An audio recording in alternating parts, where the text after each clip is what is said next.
Bismillahirrahmanirrahim. Bismillahirrahmanirrahim. Assalamu alaikum, my dear students. How are you all? Hope that you all will be fine and enjoying best of your health. This is your teacher, Miss Kausar. It's General Science lecture for grade 6 and today is Monday, 27th April 2020. Let's start our today's lecture. Okay students, before starting our today's topic, I want to discuss the topic science with you. That what is science? You might have studied about science in your previous classes, that science is the study of nature. Now, what are included in nature? Everything in our surrounding, including stars, moon, sun, mountains, trees, they all are included in nature. So if we study nature in detail, we can say that nature has three main components. What are that main components? That components are life, matter, and energy. Now, life includes all the living organisms like plants, animals, human beings, microorganisms, they all are included in life. The second component is matter, and as you know, matter is anything that occupies space and has weight. Like book is a matter, mountains are matter, pen is a matter, so anything which occupies space and has weight will be known as matter. The third component of nature is energy. Energy is the ability of an object to do work. So the ability to do work is called energy. Without energy, the existence of universe wouldn't be possible. So now it is not possible to cover each and every component of nature in one subject, science. So what has scientists do to solve this problem? They have divided science into three main branches. Each branch is related to each component of nature. So now let's see what are the branches of science. Now here you can see science has three main branches. It's biology, chemistry, and physics. Now what is biology? It is the branch of science in which we study about life. The component of nature, life, is studied in branch of science known as biology. Now the second branch of science is chemistry, where we study about matter. And the third main branch of science is physics, in which we study about the relationship between matter and energy. You will study about all these branches of science in your higher classes in detail, inshallah. But here in grade 6 and 7, you will study about chapters. You will study chapters which are related to one of these branches. So you must know the chapter you are studying is related to which branch of science. I hope it's clear to all of you. Now let's move towards our today's topic. Okay students, today we are going to start a new chapter. It's chapter number 9 on page number 100 in your general science book. The chapter name is Element, the simplest kind of matter. Now you can see here in this chapter we are going to study about matter, and the branch of science in which we study about matter is known as chemistry. So in this chapter we are actually dealing with chemistry. We will study about element, that what an element is. From the name it is clear that element is the simplest kind of matter. Now let's see what an element is. It is the simplest type of matter which cannot be further simplified by chemical reactions. It means element is the simplest form of matter. Matter in its simplest form will be known as element. It is so simple that we cannot further simplify it by using any method, not even by using chemical reactions. Now what is meant by chemical reaction? Chemical reaction is a process in which two or more substances are converted into new substances. Here the converted word is used, which can be explained in two ways. Either the two substances or more substances will combine to form a new substance, or two or more substances will be broken down into two new substances. Let's take a general example for this. Here I have general example. Let's suppose I have two elements A and B. So these two elements can be combined together to form a new substance AB. Okay, A plus B, two substances will combine to form a new substance AB. Now in second example, we have a substance AB which can be broken down into two new substances A plus B. So it means A plus B is converted into AB, and AB is converted into A plus B. Here the two new substances are combined to form a new substance. Here a substance is broken down to form two new substances. Now if you look at here in the second example, here this AB is broken down to form A plus B. So AB is not element. Why it is not element? Because it can be further simplified into A and B. But A and B are now elements. Why they are elements? Because they cannot be further simplified. They are now in their simplest form. So when matter is present in its simplest form, we will call it element. The example of elements are gold. You might have seen your mother's gold jewelry. So gold is the example of element, and it is a simplest form of matter. Okay, hydrogen gas present in our atmosphere is also an element. Oxygen gas present in the atmosphere is an element, and it is very important in respiration for living organisms. Silver is another example of element. I hope the definition of element is clear to all of you. Now, if we talk about the total number of elements discovered so far, so there are 118 elements which are discovered so far. Among these 118 elements, 92 elements are naturally occurring, while the rest 26 elements are man-made. Man-made means they are synthesized in laboratory. I hope this is clear to all of you.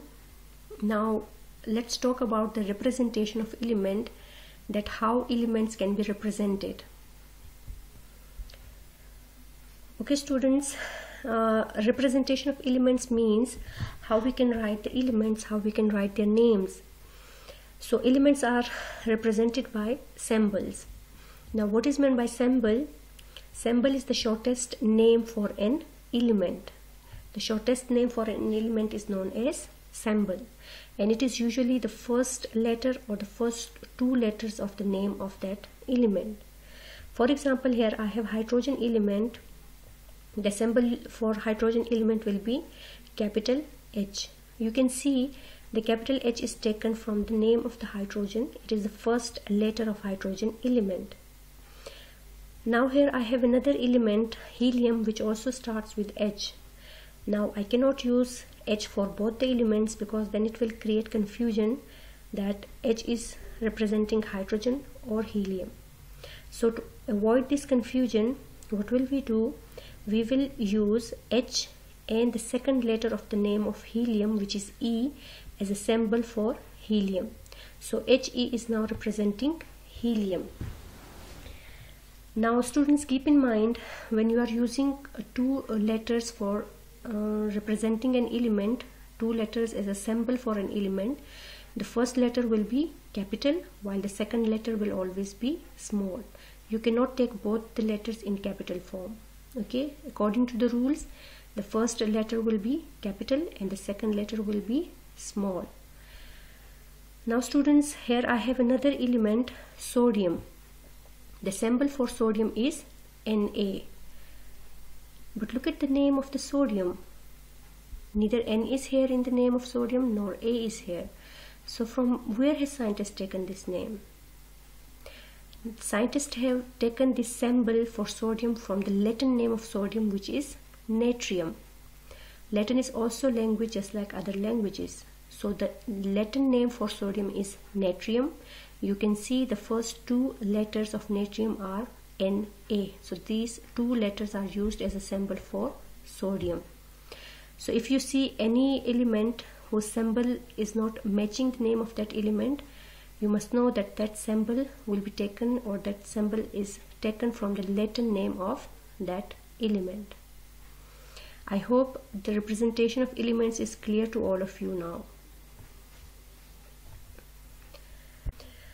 Okay students, now let's take example of elements, general examples of elements. Hydrogen is the element which is mainly present in sun and stars. Helium is the element which is mainly present in balloons. Balloons are filled with helium gas. Lithium is the element usually present in batteries, used in making batteries. Beryllium is the element present in emerald. Emerald is a precious stone. Boron is the element which is used in making sports equipment. Carbon is the element which is present in carbon dioxide, and you know about carbon dioxide, that carbon dioxide is very important substance for living organisms, especially plants. Now calcium is an element which is present in shells and bones. In our bones calcium is present, and deficiency of calcium can cause weakness of bones. Okay, so these are the general examples of elements. Now let's see what is the composition of element. If we talk about the composition of element, then composition means what are the particles which are present inside element.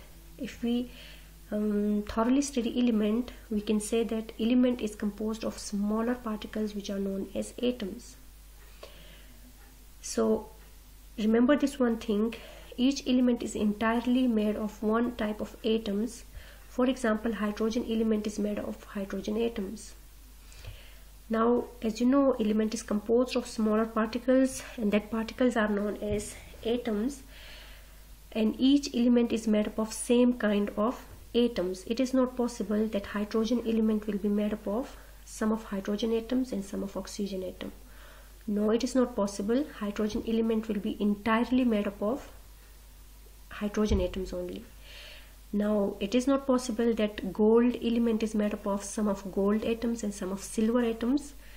Gold element will be composed of gold atoms only.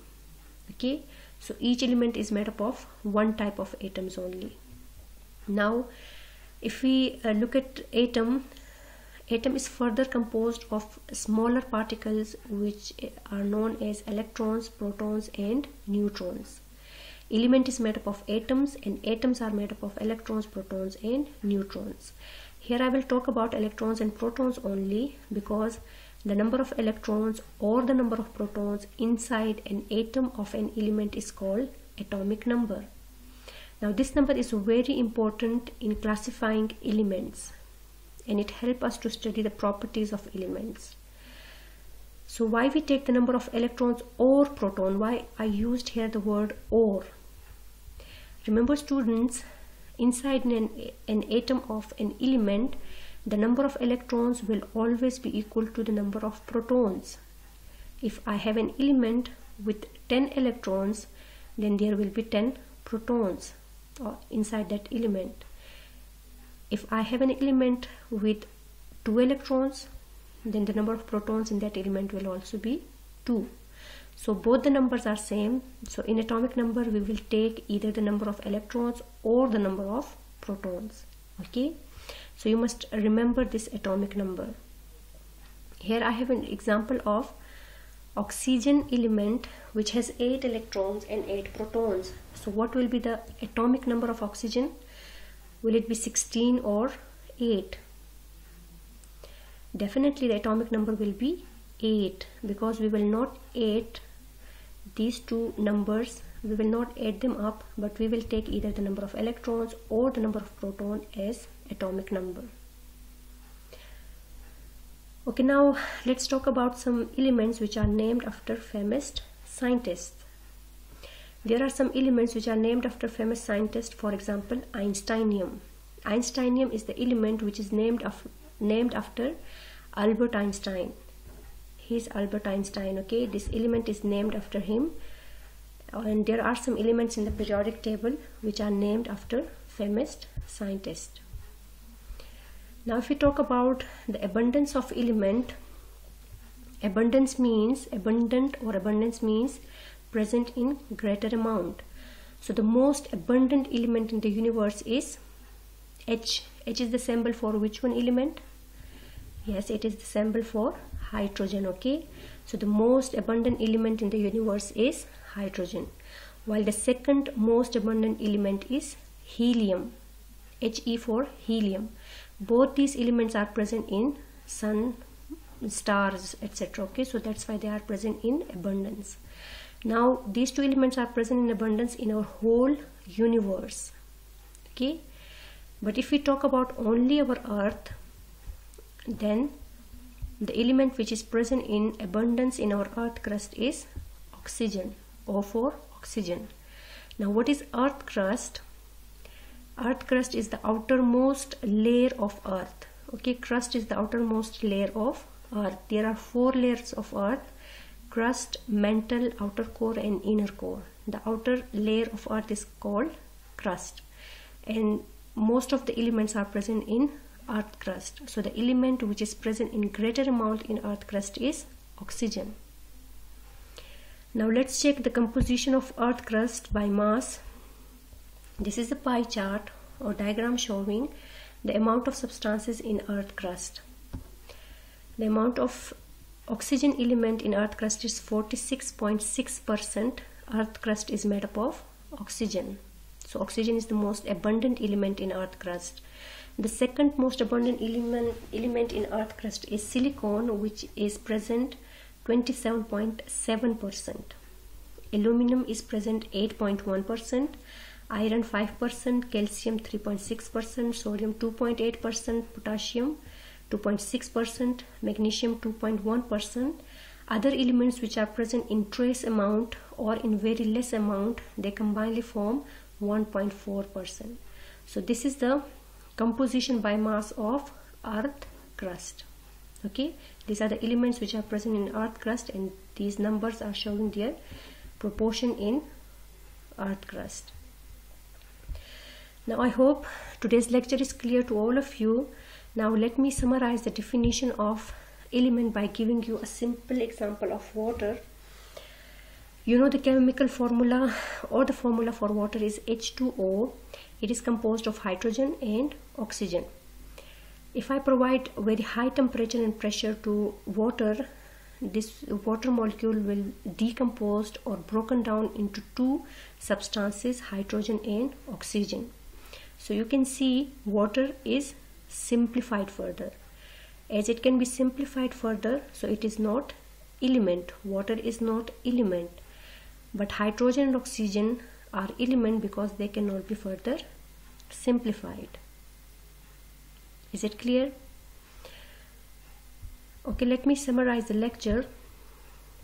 In today's lecture we study about matter, that when matter is present in its simplest form, that simplest form of matter is called element. Element is composed of atoms, while atom is further composed of 3 smaller particles called electron, proton and neutron.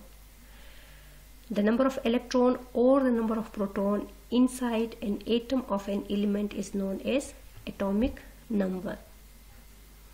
So I hope today's lecture is clear to all of you. Let me give you a homework now. Your today's homework is you will have to name scientist after whom the following elements are named. The first element is curium, symbol is Cm. Nobelum, symbol is No. Lawrencium, symbol is Lr. Mendelevium, symbol is Md. You will have to name the scientist after whom these elements are named. And the second homework is you will have to name any 5 known matters. Okay, so this was your today's lecture. I hope it's clear to all of you. Still, if you have any difficulty, any confusion, you can send me your questions. I will try to explain that in very next video.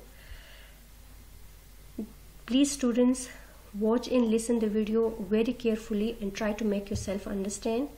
Take good care of yourself. Allah Hafiz.